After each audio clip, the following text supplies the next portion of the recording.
Hello students. Today we are going to study history of class 10th. Chapter 1st. The rise of nationalism in Europe. Okay? Before starting this chapter, I told you about this picture. In first video, we have been discussed about this picture. This is the painting of Frederick Sturio. In introduction video you might have seen. So, today's first topic is the French Revolution and the idea of the nation. सबसे start करने से पहले हम सब आपको ये बताना चाहेंगे कि आप लोग अपने पास एक बुक रख लीजिए हिस्ट्री की, NCERT book chapter first page number 5. Open that and keep with you so that you could understand properly. Clear? Okay, now we'll start the chapter with the heading the French Revolution and the idea of the nation. तो अब इस chapter का नाम है the rise of nationalism in Europe. तो nationalism Europe में कैसे spread हुआ, उसकी शुरुआत कहाँ से हुई. आप लोगों ने क्लास 9th में हिस्ट्री में फर्स्ट चैप्टर पढ़ा था द फ्रेंच रिवॉल्यूशन. उसका जो कंक्लूज़न था, उसका जो रिज़ल्ट आया क्या था? Nationalism, to create a nation. ठीक है. So it was the first clear expression of nationalism from the French revolution. Okay. French revolution जो कि 1789 में हुआ था, आपको याद होगा. तो वहाँ से नेशनलिज्म की शुरुआत हुई. फ्रांस एक नेशन कैसे बना? क्योंकि फ्रांस में तो मोनार्की सिस्टम था. It was an absolute monarch and led to the transfer of sovereignty from the monarchy. Sovereignty में आ गया ये मोनार्की से, मोनार्की हट गई. ठीक है. फिर ये एक रिपब्लिकन फॉर्म ऑफ गवर्नमेंट बन गई. फिर ये धीरे धीरे एज ए नेशन क्रिएट हो गया. अब नेशन क्रिएट तो हो गया, लेकिन वहाँ के लोगों को भी एक कॉमन आइडेंटिटी डेवलप करनी थी. सेंस ऑफ कलेक्टिव आइडेंटिटी जिसे हम कहते हैं. क्या कहते हैं? Sense of collective identity. तो नेशन का मतलब ही यही होता है, to create a sense of collective identity, जहाँ पर सभी लोग एक जैसा सोच सकें, कॉमन सी चीज़ें हो सबके लिए. ठीक है. लोग अलग अलग ना हों, एक जैसा सोचें, वो होता है नेशन. तो ये सारी चीज़ें इंट्रोड्यूस करने के लिए they have started lots of practices.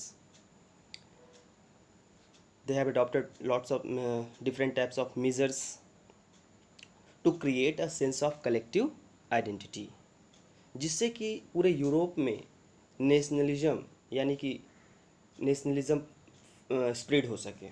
ठीक है. तो यूरोप में ये कैसे धीरे धीरे फैला? पहले तो इसकी शुरुआत थी क्या? Sense of collective identity. इसको डेवलप करना, सारे लोगों में एक एकजुटता, मतलब एक जैसा सभी लोग सोच सकें, अपना देश समझ सकें सभी लोग. ठीक है. वो सारी चीज़ें क्रिएट करने की बात चल रही थी. ये सारी पॉलिसीज़ कुछ सारी ऐसी प्रैक्टिसेस तैयार की जा रही थी. तो क्या थी? तो पहले तो थी the idea of la patria and the la citoyen. The idea of la patria and la सिटोयन.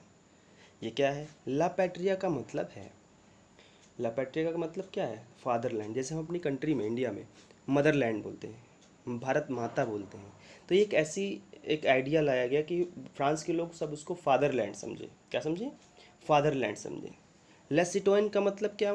लेसिटोइन का मतलब कि सभी लोग एक सिटीजन के रूप में हो, सभी मतलब एक देश के लोग सिटीजन हो. कोई मेल, कोई फीमेल, कोई कास्ट, कोई रिलीजन ना हो, सभी एक जैसे हों, एक टुगेदरनेस हो, एक कलेक्टिव आइडेंटिटी हो. ठीक है. तो ये सारी चीज़ें हुई. दूसरी चीज़ क्या इंट्रोड्यूस की गई? New French flag. ये आप फ्लैग देख सकते हैं यहाँ पर. ये नया फ्रांस का फ्लैग इंट्रोड्यूस किया गया. ठीक है. ट्राई कलर में है. It was chosen to replace the former royal standard, मतलब जो रॉयल फैमिली के लोग थे, मोनार्की सिस्टम था, उसको हटाने के लिए एक नया फ्लैग डिसाइड किया गया, नया फ्लैग दिया गया, क्योंकि अब फ्रांस एक रिपब्लिकन फॉर्म ऑफ गवर्नमेंट में था। रिपब्लिकन फॉर्म ऑफ गवर्नमेंट का मतलब समझते ही होंगे आप, हमने बताया भी था, फिर भी एक बार बता दे रहे हैं। Where the head of the state is an elected person, that is called republican form of government. Clear? Okay, तो ये हम देख रहे हैं। नेक्स्ट पॉइंट क्या हमारा, फॉर्मेशन ऑफ नेशनल असेंबली। आपको याद होगा फ्रांस के जब हम लोग चैप्टर पढ़ रहे थे फ्रेंच रिवॉल्यूशन, तो कैसे वहाँ पर मोनार्की सिस्टम था, लुई 16 था, उसको हटा दिया जाता है पहले, क्योंकि स्टेट जनरल हुआ करते थे, अब वो हट जाता है तो नेशनल असेंबली फॉर्म हो जाती है, नेशनल असेंबली बन जाती है, जिसमें एक्टिव सिटीजन्स होते हैं, जो लोग एक बॉडी क्रिएट करते हैं, इलेक्टेड बॉडी क्रिएट करते हैं, जिसका नाम रखा जाता है नेशनल असेंबली। ठीक है, नेशनल असेंबली हो जाती है। ये क्लियर हुआ यहाँ तक? अब आगे देखते हैं, French revolution and the idea of the nation में नेक्स्ट पॉइंट है हमारा, new hymns were composed, oath were taken. नए हाइम्स, मतलब हाइम्स का मतलब ये होता है कि जैसे कुछ न्यू सॉन्ग्स, न्यू कुछ भजन, कुछ ऐसे सॉन्ग्स क्रिएट किए गए, कुछ ऐसे भजन टाइप में, जैसे कि लोग उसको गा सके अपने देशभक्ति के लिए। ठीक है, उस शपथ ली गई, ओथ लिया गया कि मतलब हम देश की, मतलब एकजुटता में काम करेंगे, मतलब देश के लिए रहेंगे। तो ये सारी चीज़ें हुई। ठीक है, नेक्स्ट है centralise administrative system was set up. जो एडमिनिस्ट्रेटिव सिस्टम था उसको सेंट्रलाइज किया गया, मतलब एक पावर होगी, सेंट्रल में होगी। ठीक है, it was place and it formulated uniform laws for all citizen within its territory, मतलब उस अपने नेशन में, अपने टेरिटरी में सबके लिए एक जैसा कानून बनाया गया। सेंट्रल एडमिनिस्ट्रेशन मतलब सबके लिए एक जैसा कानून होगा, किसी के लिए डिफरेंट नहीं होगा। ठीक है, नेक्स्ट है internal custom duties and dues were abolished. जो इंटरनल कस्टम ड्यूटीज़ थी, जो अलग अलग टैक्सेस लिए जाते थे, डिफरेंट डिफरेंट टैक्सेस लिए जाते थे, उसको हटा दिया गया। अब एक टैक्स लिया जाएगा, जैसे कि हमारे देश में नहीं जीएसटी लागू हो गया है, जैसे कि मान लेते हैं ये इंडिया है। ठीक है, अब यहाँ पर अलग तरीके का टैक्स लिया जाता है, या इस पार्ट में अलग तरीके का टैक्स लिया जाता है, इस पार्ट में अलग टैक्स लिया जाता है।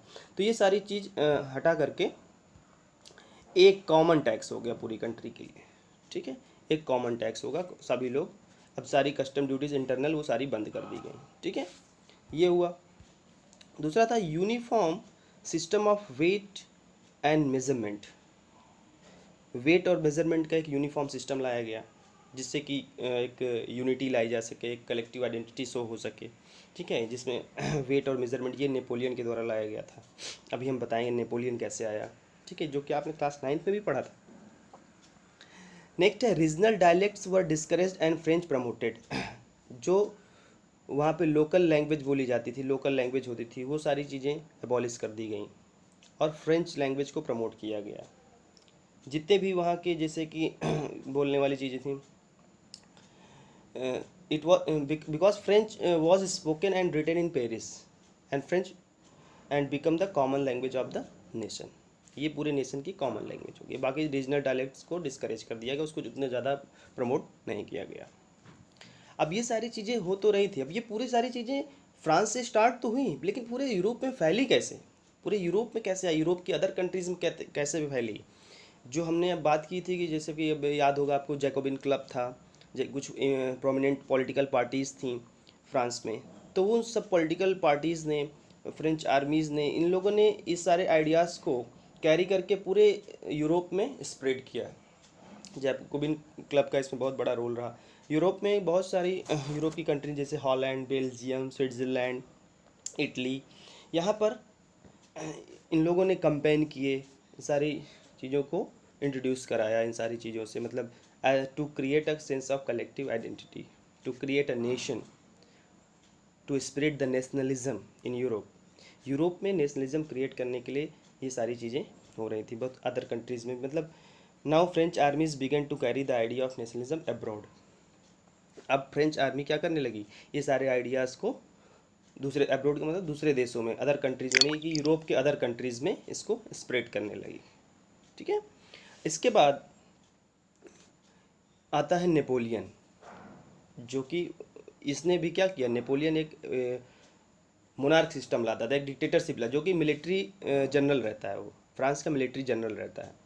बाद में अपने आप को ये वहाँ का डिक्टेटर साबित कर देता है, डिक्टेटर बन जाता है।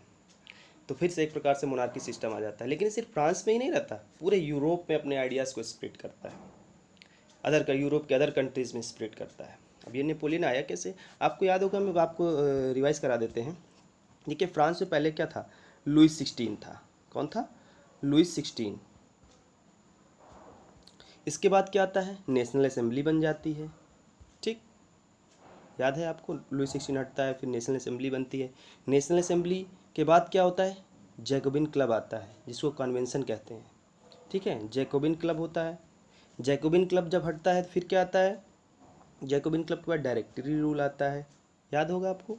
डायरेक्टरी रूल के बाद क्या आता है, नेपोलियन। डायरेक्टरी रूल के बाद आता है नेपोलियन।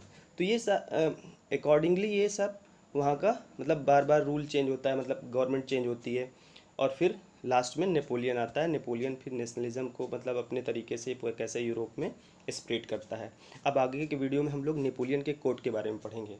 आपके बुक में नेक्स्ट पेज में ये होगा, आप इसको पढ़ लीजिएगा। उसको हम लोग नेक्स्ट वीडियो में डिस्कस करेंगे कि नेपोलियन का कोड क्या था, उसने अपने कैसे पॉलिसीज़ अडॉप्ट की, कैसे पॉलिसीज़ अपनाई, जिससे कि उसने पूरे यूरोप में अदर कंट्रीज़ में कैसे इसको स्प्रेड किया।